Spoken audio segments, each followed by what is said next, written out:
everybody, I'm Tom Vasel, and welcome to Look Back. This is where we take a look at reviews that I did a year, 5 years, and 10 years ago, although today there's nothing from 10 years ago, and I tell you what I think of those games now. So we're going to start with 1 year ago, and first of all, we have Hana Honey Bee. This is a little game for kids from Haba, in which you're moving around a little bee, big chunky wooden pieces. Excellent game for little kids. Then we have an interesting game called Lex and Lemon Skate. Now, I got this last year at Essen. It's kind of an abstract game where you're trying to have pieces spaced a certain amount away from each other and moving them around this circular infinity track type thing. It's really, you know, brain mushing, surprising. I mean, I enjoy it, but I think the number of people who are going to like it is very small just because of how heady the game is. After that, we have Go Cuckoo. Another game from Haba. I like this one, but I think it's basically just pick up sticks with eggs. You know, you're building these eggs and these sticks up here, and then you have some eggs in the top, and you're trying to pull them out without making the eggs fall. It's a typical dexterity style game. Then we have Grand Prix. Now, this was the follow-up to Thunder Alley. Thunder Alley was based on NASCAR. Grand Prix is definitely based on Formula One racing. Both really good games. But I think Thunder Alley is much better for me because you get to control lots of cars. In Grand Prix, you don't control as many cars. Other than that, they're pretty much the same, so I just like controlling more cars better. But I still like this one. Then we have the Perfumer. This is a game where you are smelling things. It's a game that uses your sense of smell for deduction. So the idea, the concept is like, wow! Using a sense, that's great. You know, using the sense of smell. Most games don't do that. The deduction's good. There's a little bit of extra stuff in the game that almost isn't worth it. Like the just smelling on the deduction part, I think is good enough. So the game would be great other than that. As it is, I like it, but, you know, it's still, I don't think there's been any games like it since. I Spy Eagle Eye. This is like a big, well, like the I Spy books, or if you've never heard of them, Where's Waldo, that type of things where you're looking at boards, trying to find things, and the boards can change. Great for kids.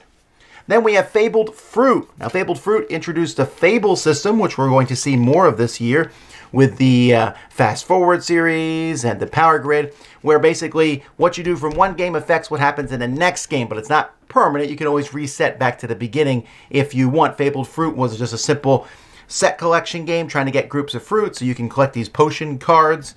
And there you go. That was it. I liked it. Very enjoyable.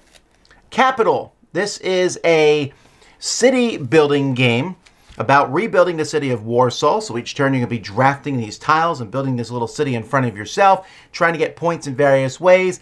I like the concept. I like how it all fits together. The game looks slightly a little drab, I think, for what it is. But overall, just a really entertaining game with a lot of good options. I wish this one got more buzz. Islebound from Ryan Laukat. This is a really entertaining game. It's one of my favorites from Mr. Laukat.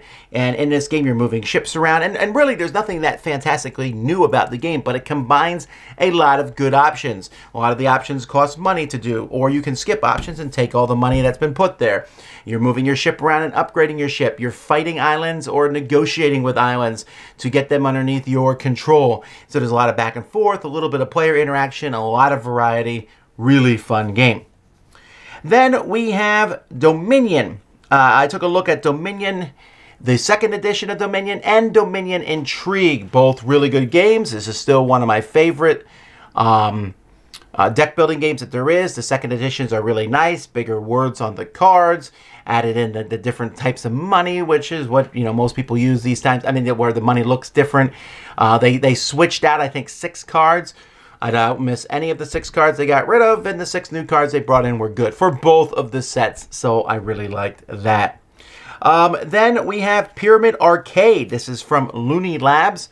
This is a box full of the pyramids, a ton of them. Looney Labs used to sell the pyramids in small groups, and then you could find the games, and maybe a game would be packaged just as a pile of games and a pile of the pyramids in a box, and some of the games are really quite excellent too. Definitely worth having in your collection.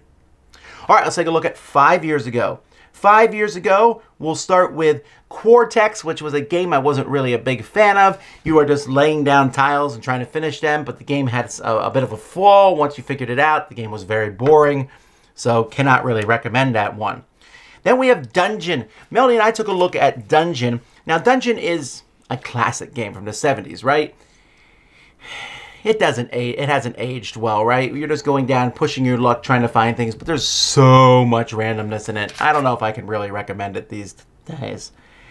Raid the Pantry. This is a game about getting food. Yeah, raiding the pantry. Like getting food, and that's basically what it is. Collect the different food to prepare different meals. It's a simple set collection game, but I really like the theme.